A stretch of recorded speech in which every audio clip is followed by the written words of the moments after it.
What's up, everybody? Welcome back. I am fresh off my vacation. As you can tell, I kind of grew a little beard here. Back to work. But before I go to work, I want to give you guys a couple updates and a few thoughts off the cuff, unrehearsed about this Olympus EM5 Mark III after using it for about 4 or 5 days in Orlando, Florida on vacation with my family. So I have some good things, I have some bad things, and I have a final decision about whether I'm going to keep this camera or I'm going to sell it and keep it. But let's kind of get started and talk about the good things. So first of all, it's the size and the weight. I carried this around on my shoulder with this Gordy's camera strap all weekend with me everywhere. Rarely ever felt inconvenienced by it. I was carrying kids in one arm, camera over the shoulder in the other. The size and weight was perfect, and that is absolutely fantastic. Two, this is a positive and a negative. I'll talk about the negative part of this later, the ergonomics. From an ergonomics perspective, I really like the two control wheels up here. I've always liked Olympus for this. I think it's fantastic. It's great. Ergonomics, I think overall pretty good, especially paired with this 17mm lens, which I used almost exclusively the entire trip. So for that perspective is fantastic.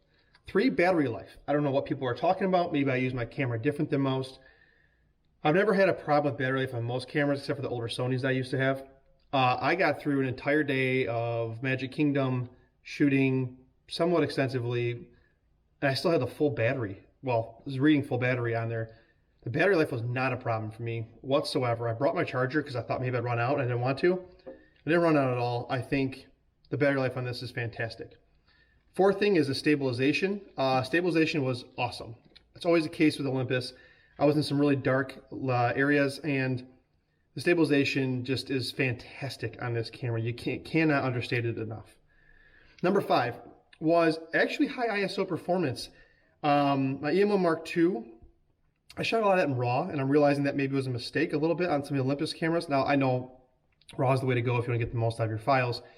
But I shot in JPEGs. I don't want to be bothered with processing photos after, which is actually the 6th, or the next thing is the Olympus colors. But from the high ISO performance, I'll put a few pictures up here as I'm talking. All these are shot at ISO 6400. That was my threshold that I set in the camera. And you can see a little bit of grain in these, but it's like film grain. It looks really good. These are super low light shots that you guys are seeing now. And I was actually really impressed with the way Olympus in camera through their JPEG processing took the 6400 ISO files and made them look really good. So for all the Micro Four Thirds people out there that are worried about it, this camera does pretty good at 6400 ISO, at least when you're doing JPEG rendering. And I had no problem whatsoever shooting there. The next thing, as I alluded to, was the color science. I think Olympus is up there in the top 3 for color science. I rated Fuji, Canon, and Olympus as the top 3. The bottom, maybe Leica. I don't shoot Leica. I don't have that kind of cash. But at the bottom of that list would be, in my opinion, Panasonic. I hate their colors. Sony's gotten a lot better, but I used to hate their colors. Nikon's hit or miss. Some are great, some are not. It's kind of a personal preference there. And then the last, I didn't have to use this. Well, I take that back. I did actually. Is the weather sealing. It didn't rain while there, so I didn't have to go through anything like that. But I did end up dropping this in the sink when I was washing my hands after going to the bathroom one time, and the camera got totally covered. Not the lens, but the whole body, the housing did, and of course, no problem. So that was my test of the weather sealing. It was fine. But let's get on to the negative things, and a couple of them are serious enough for me where I'm having some serious considerations or doubts. Number 1, I did take the 45-1.8 with me. I shot like, I don't know, a handful of photos on it. I'll put those up here of my daughter. And I would say shooting 45-1.8, if you're close enough, you get great separation.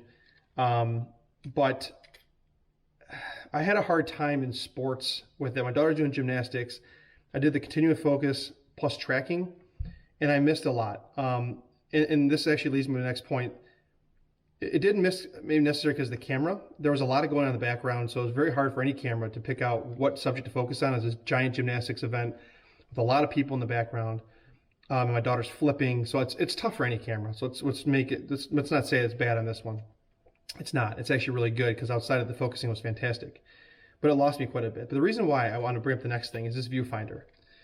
This is a personal preference, as is the next thing I'll bring up. But the viewfinder, I had the hardest time getting a good sense of feel of what the image was going to look like and feel like. And more importantly, whether the image or the thing I was shooting was in focus or not, when I was doing the sports portion of it. I know that they changed this to an OLED, I believe, in here, versus the other ones are a different technology, maybe LCD. I don't like the viewfinder in this camera. And it really didn't bother me at first, but towards the end of the trip, I really did not like looking through the viewfinder. It was bright in Florida, so it became kind of a problem for me because the screen, looking at it, flipping it out, it had a lot of glare on it, which is understandable because it's a screen with in a bright situation. But the viewfinder for me, it's usable, no doubt. But after using an X-T3 in the past and using a Nikon Z6, that started to bother me. Let's see, what else? I would say for video, the flip screen is awesome. For photography, I don't like it because I have to keep pulling it out. Or if I leave it in this way and I start doing something that's on an angle or above, then I have to come out, flip it, rotate it, then I can do my thing, which it's not a big deal, but if you're doing this constantly, because I'm closing the screen like this all the time to keep the screen protected, it became a little bit of a problem for photography. But for video, obviously for vlogging, I mean, you want this. This is a good thing to have. Here's one of the gripes that I'm going to say. There's two gripes. Here's one of the gripes that have got me absolutely beside myself with this camera. I know a lot of camera companies do this. They put the little nubby thing right here. Of course, I have the strap here, which even pronounces this even more. Where this lands is right in the way for me. If I go underneath, it's just a constant rubbing on my face. It's a pain in the butt. What I ended up doing was putting it between my two fingers, and then I was shooting like this, so it wasn't as bad. But it was, I mean, it was very difficult or just annoying to kind of constantly keep doing that. Excuse me. From an ergonomics perspective, this thing's driving me absolutely nuts. And what's my alternative if I want a strap? I mean, really, there aren't many alternatives. If you guys have a better design, let me know. But this drives me nuts. Other camera companies do this, but the way this body is, with where this is located with my hand, so it's a very personal thing, it was driving me off the wall trying to grab this all the time. Now, outside of that, the perspective, I mean, the ergonomics, this little thumb thing here is fantastic. They made this grip a little fatter. I think even then I would like to put the grip on it. But this is pretty much a deal breaker for me, honestly. The third, fourth, fifth, whatever I'm on thing. Hold on, someone's calling me. The next thing that was a bit of an issue in video in manual is auto ISO. Again, guys, tell me if there's a way to do it. Maybe I missed it. But I shoot manual video with auto ISO. So I like to control my aperture for the most shallow depth of field or deep depth of field. And I like to set my shutter speed, correlating to my frame rates. But the ISO in manual is not auto. You have to control it. And so there's a lot of like clicking and you hear all this in the video. That's another thing that's a big problem for me. So there's that. So overall, let's get to the conclusions. I think it's a fantastic camera. I love it a lot. The IBIS, the weather sealing, the size, the out-of-camera colors are awesome. However, for $1,000, I'm not sure that this is going to stick with me all the time. For $1,000, I might just end up getting Fuji X100F used, or maybe a Pen F, or just something else for lesser money that's smaller in size. Because I tend to shoot with 35 millimeter the entire time. I felt like that maybe for the money, this would not be my primary camera. Now, this is a personal preference. So anybody out here that might be offending, I'm sorry. Well, not really. This is an opinion. I'm allowed to share that. But I don't know if I'll keep it. The other thing I don't like is the on-off switch on the left side. Again, a personal preference. I like to one-hand a camera, click it in, click on, and start shooting. I don't like to have to grab it with both hands.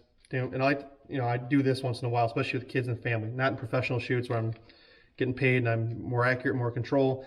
But I'm trying to catch a moment real quick with my kids. I don't have time to do all this. That slows me down a little bit. So overall, if I were to keep this camera, I'd probably get the grip. but I don't think I'm going to for the money. I think I'm going to end up returning this mostly because of the ergonomics and the viewfinder. Those two things for me, difficult, very difficult. So I just want to share my thoughts with you guys. Again, I got some good images. I'll play some more at the end of the video here. I'm fairly happy with them. I think they look great. Great travel camera, great for hiking and backpacking, especially you can get something this small and this size. I think it's awesome. But for me, those two things were kind of a big deal. So I want to share my thoughts to you guys. Hope you guys enjoyed this. Let me know in the comment section below if you have any fixes for the problems I mentioned in this video. If you disagree with me, that's cool. Let me know. And if you guys agree, also let me know. If I were to stick with the Olympus cameras, I would probably get the EM1 Mark III or even EM1X. But you know, then there's a whole value proposition around other systems at that price as well. So with that being said, guys, thanks for watching. I appreciate it. I gotta get to work, and I will see you guys in the next video. See ya.